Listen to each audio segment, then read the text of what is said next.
20,000 new cases of HIV. 20,000 new cases of HIV. What's up, everybody? My name is Kier, and you are watching the important things that really matter. Today, we're going to be talking about 20,000 new cases of HIV. I'm going to use the word allegedly. Allegedly, it has been reported that Atlanta has released a report that there are 20,000 new cases of HIV in Atlanta. I want to use the word allegedly, okay? So nobody gets in trouble. So 20,000 new cases of HIV. For those of you who don't know, before I get into it, would you please like, would you please share, would you please subscribe?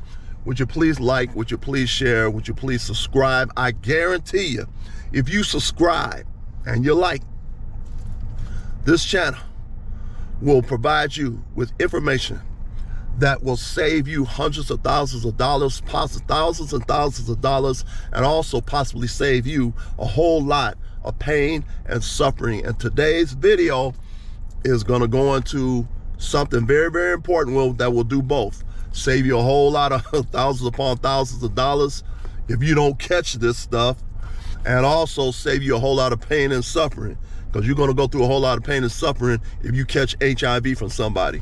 This is extremely, extremely important. So please like, please share, please subscribe, and we're going to get into it. Once again, allegedly 20,000 new cases of HIV in Atlanta. For those of you who don't know, about 5 to 7 years ago, it was stated that the HIV rate in Atlanta was so high that it was as high as some third world countries. Let me say it again. The HIV rate in Atlanta about 5 to 7 years ago, it was reported that the HIV rate in Atlanta was as high as some third world countries' rates of HIV. This is extremely sad. This is very, very important for you to know. And there's also things that you can do to prevent these things from happening. Now, one of the things I want to say, which is extremely, extremely important, is this. You cannot go by how somebody looks to determine whether they look like they got HIV or not. I know people who have HIV, you would never know that they had HIV because they take their medication. If somebody is taking their medication, their HIV medication, they will look completely normal. They will look like there's nothing wrong with them. They will not look like a bag of bones, okay? You cannot go by somebody's looks to be able to determine whether somebody has an STD or HIV.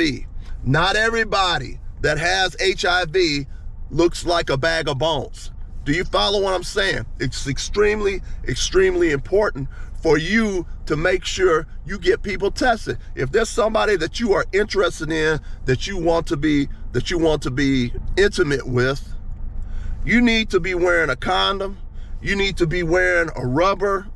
You need to have yourself protected, because even if you have a rubber, even if you have a condom on, the condom is not necessarily going to protect you 100%. Why? Because number one, condoms break. Sometimes condoms slip off, and if they slip off, you're still exposed to it. All right? Condoms will not protect you from herpes. Condoms will not protect you from herpes. You can have a condom on, you can have a rubber on. As soon as your skin touches up and rubs up against that other person's skin who has herpes, okay, it can still transfer to you and you have a condom on. It can still transfer to you and you have a rubber on. Do you follow what I'm saying?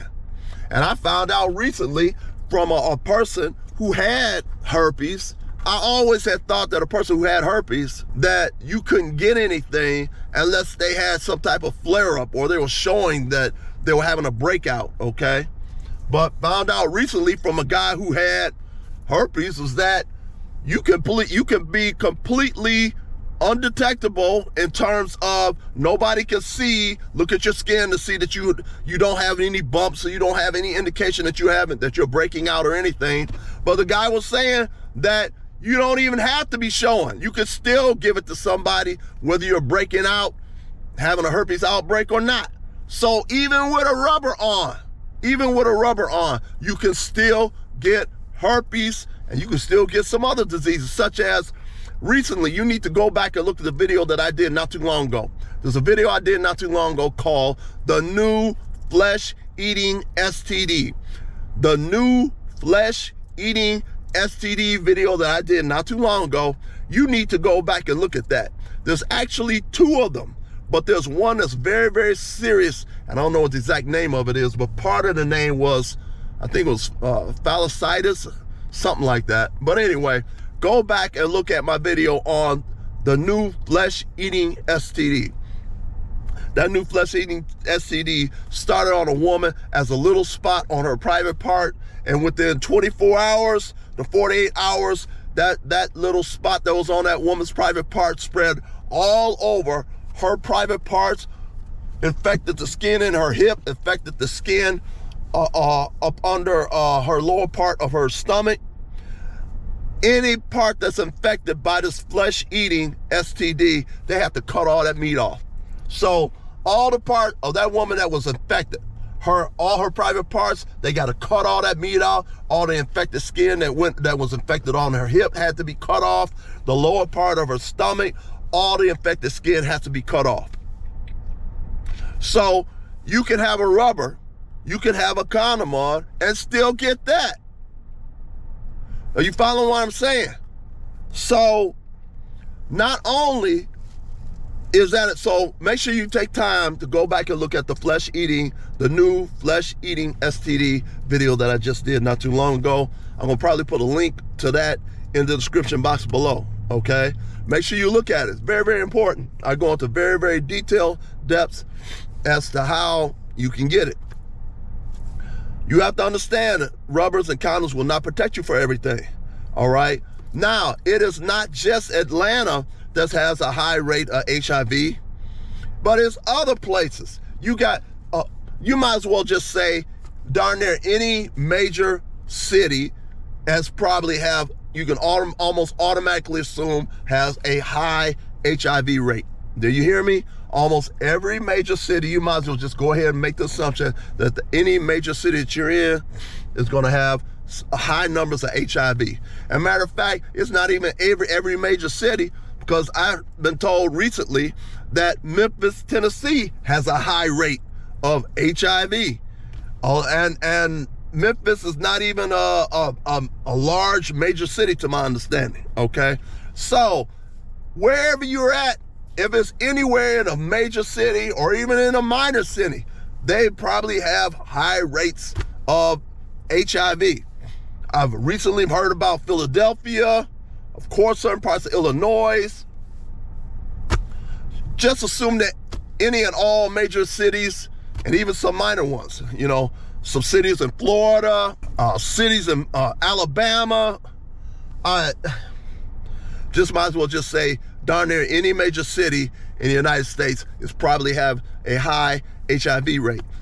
Before you lay down with somebody, and if it's somebody that you're very, very interested in, condoms can protect you to a certain extent, but if the condom breaks, or if the condom slips off, or somehow or another some of the woman's juice gets into the condom, you can still possibly get it. All right, so I want to make this video to talk to you all about this. Please be careful. Many of you may have to now start thinking about being celibate. Celibate means you're not screwing around with nobody. Celibate means you're not screwing around with anybody, okay? You might want to be celibate. Then that way you can protect yourself from getting infected. Also, too, you can't just kiss anybody in the mouth anymore. You may not want to have anybody just kiss your children in the mouth or kiss them, period. You may not want to, because there's a lot of females that are out here right now that's messing around with other women. And if they're taking their mouth and they're putting their mouth on another woman's private part, and that woman has herpes or so, or she has some type of other HIV or something like that, you're in bad trouble. You're in bad shape. All right, so once again, you might want to consider being celibate. You might want to consider wearing a condom or rubber. I knew a guy, one of these Pookies or Ray Rays, is one guy that I knew, I talked to within the last year or so. He don't believe in wearing a rubber. I'm like, you got to be joking, are you? The guy was not joking at all. He was very serious. He didn't want to wear no rubber. And I was like, well, what if you catch something? The guy was like, well, hey, those people going to be in trouble. I said, well, you can avoid being in trouble by anybody by making sure that you're at least protected by wearing a condom on, okay? But he is of the mindset that he has an agreement with some of the women that he's dealing with, and that he don't need to wear one. Well, I said, well, he's going to be in a really, really bad situation when he finds out that one of those women he's screwing around with gives him HIV or something. So please like, please share, please subscribe, please like, please share, please subscribe. Peace.